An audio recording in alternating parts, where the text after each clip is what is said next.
እዚህ ጋር ለምሳሌ የመጀመሪያ ቤት ድምጽ ነው አይደል? ይሄ ሀ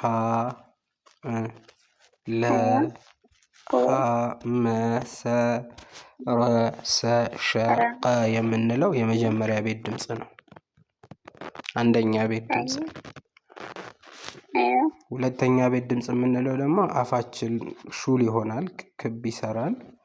ሁ እና እግራቸው ስር ጭረት አለ። ሁ ሉ ሁ ሙ ሱ ሩ ሹ ቁ ቡ ቱ ሱ። ሶስተኛ ቤት የምንለው ደግሞ ሂ ከፈት ሊ ሲ ሚ ሪ ሲ ሺ ቂ የምንለው ሶስተኛ ቤት ነው። ለምሳሌ አሁን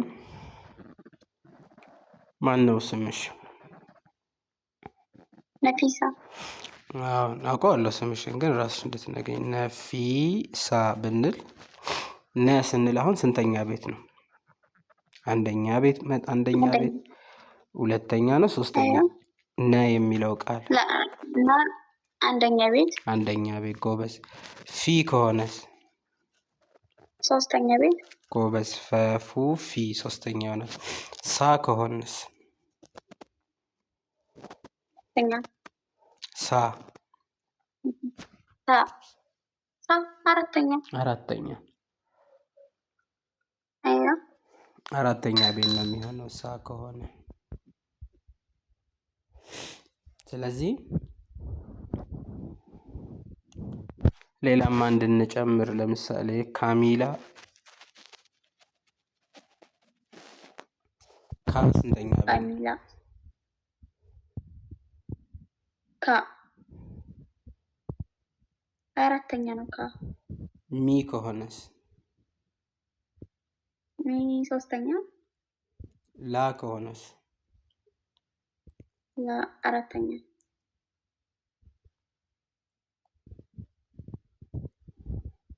ካ ከኩኪ ካ አራተኛ ነው። መሙ ሚ ሶስተኛ ነው። ላ ለሉሊ ላ አራተኛ ቤት ነው። ጎበዝ። ይህን ያነሳሁበት ምክንያት አለን። ወደ ፈትሐ፣ ወደ ከስራ፣ ወደ ዶማ ንባብ በምንገባበት ጊዜ ሐረካን ብለን እንጠራዋለን። እሺ፣ ሐረካ 3 ነው። ሐረካ ማለት ቃሉ ራሱ ሐረከ ማለት ነው። ቅርአት ስትቀሪ መሸምደድ ሳይሆን ከነ ምክንያቱ ከነ ማብራሪያው መውሰድ አለብሽ። ሐረካ ምን ማለት ነው ከተባልሽ፣ ሐረካ ማለት ምን ማለት ነው? ማንቀሳቀስ። ሐረከ ማለት አንድ ፊደል ጂም፣ ሚም፣ ኑን የሚባሉ ፊደሎች ብቻቸው መነበብ አይችሉም። ያለ ሐረካ፣ ያለ ፈትሐ፣ ያለ ከስራ፣ ያለ ዶማ፣ ያለ ስኩን ምንም ትርጉም የላቸው። ለዛ ነው ሐረካ ያስፈለገው። ሐረካ ለቁርአን ወሳኝ ነው። ከዛ 3 ሐረካዎች አሉ። አንደኛው ከላይ የሚቀመጠው ፈትሐ እንለዋለን። ማን እንለዋለን? ፈትሐ። ሁለተኛው ዱማ እንለዋለን። ዱማ።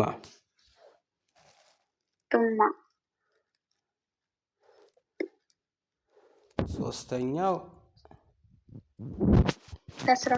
ከስራ እንለዋለን። ከስር ነው።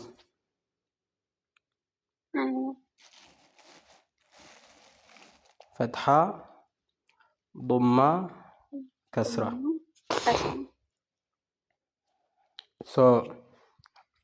ከፈትሐ እንጀምር። ይኸውልሽ፣ ከዛ በፊት አንድ ነገር ላሳይሽ። አንድ የአረብኛ ፊደል አሁን ይሄ ዳል ነው አይደል? ፊደሉ ብቻውን ዳል ነው። አሁን ዳልን ልክ ወደ አማርኛ አንደኛ ቤት ቀይሩ ብልሽ ማን ይሆናል? ደ ይሆናል። ወደ ሁለተኛ ቢሆን ዱ ይሆናል። ወደ ሶስተኛ ዲ ነው። አሁን ዳል ስሙ ነው እንጂ ኦልሬዲ ሲነበብ እንደዛ። አሁን ለምሳሌ ይሄ አይን ነው። አይን ወደ መጀመሪያ أيوة አ ነው። ወደ ሁለተኛ ኡ ነው። ወደ ሶስተኛ አይ ነው።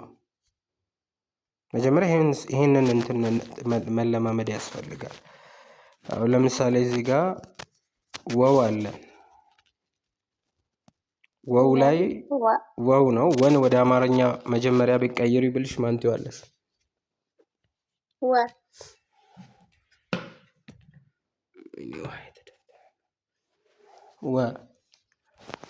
ወደ ሁለተኛ ብልሽስ? ወደ ሶስተኛ በቃ ይሄ ስትቀይሪው ነው። አንዳንዴ ፊደሉ በአማርኛ ውስጥ ላይኖር ይችላል። ለምሳሌ ይሄ ገይን የሚባል አማርኛ ውስጥ የለም። ግን ልክ እንደ አማርኛው ወደ መጀመሪያ ቢቀይሪው ብልሽ አማርኛ ቋንቋ ነው የምታወሪው? ኦሮምኛ ከሆነ በኦሮምኛ አስረዳሻለሁ። ለአማርኛ ነኝ። እሺ ስለዚህ ገይን ላይ አሁን ገይን ወደ መጀመሪያ ቤት ቀይሪው ብትባይ ገ ነው።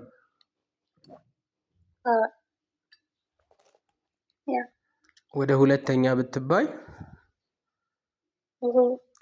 ወደ ሶስተኛ ብትባይ በቃ ከዛ ምንድነው ዋናው ፖይንት እዚህ ጋር 28ቱም የአረብኛ ፊደል ማለት ነው። ፈትሐ ካለበት ወደ መጀመሪያ ቤት ድምጽ ትቀይሪዋለሽ። 28ቱንም አሊፍ እስከ ያ ድረስ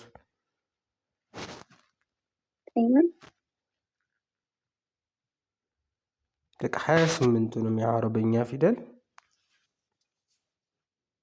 ወደ መጀመሪያ ቤት ድምጽ ትቀይሪዋለሽ። እሺ ማፋቀድ አያስፈልገው ማለት ነው። እንዴት? አሊፍን አ፣ ባን በ፣ ታን ተ፣ ሳን ሰ፣ ጀ፣ ሐ፣ ኸ፣ ረ፣ ዘ፣ ሰ፣ ሸ፣ ሶ፣ በ፣ ጠ፣ ገ፣ ፈ፣ ቀ፣ ከ፣ ለ፣ መ፣ ነ፣ የ፣ ተ፣ አ ማድረግ ማለት መድ ነው ሳ? አይ እሱ መድ አይደለም፣ ሀምዛ ነው። ወደፊት እናየዋለን ለምን እንደዚህ እንደሆነ። ያለበት ያነቱ አይደለም እዚህ ጋር የተፈለገው። እዚህ ጋር የተፈለገው ሀምዛው ነው። ስለዚህ ይሄ የመጀመሪያው ፈትሐ ነው። ስለዚህ አሁን እዚህ ጋር ሶስት ፊደሎች ተቀመጡልሽ። በቃ ምንም እንትን ማለት አያስፈልግም። ዋው አለን፣ ላም አለን፣ ጂም አለን። አሁን ዋው ላይ ፈትሐ ቢኖረው ምን ይሆናል? በቃ ላም ፈታ ምናምን አያስፈልገውም። ላሙ ላይ ፈትሐ ቢኖርበት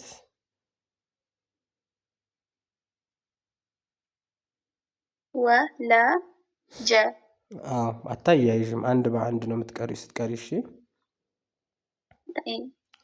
እዚህ ጋር ስንወስድ ደግሞ አሁንም አሊፍ ላይ ፈትሐ ስላለ አንደኛ ቤቱ ማን ይሆናል?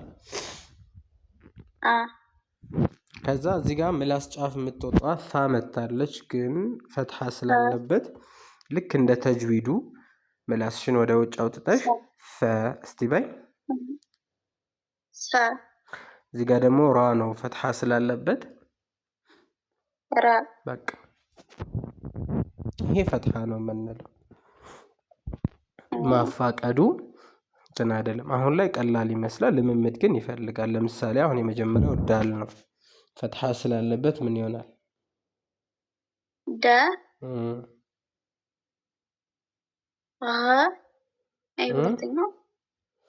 ደ ዳል ነው ፈትሐ ስላለበት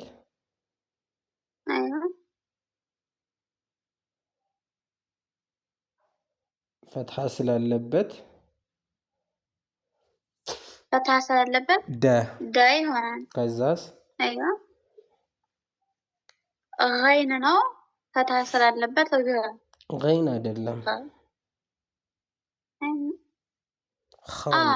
ኸ ነው ፊደሉ። خانو صح خانو متيو خديجة ها هم صح ها ها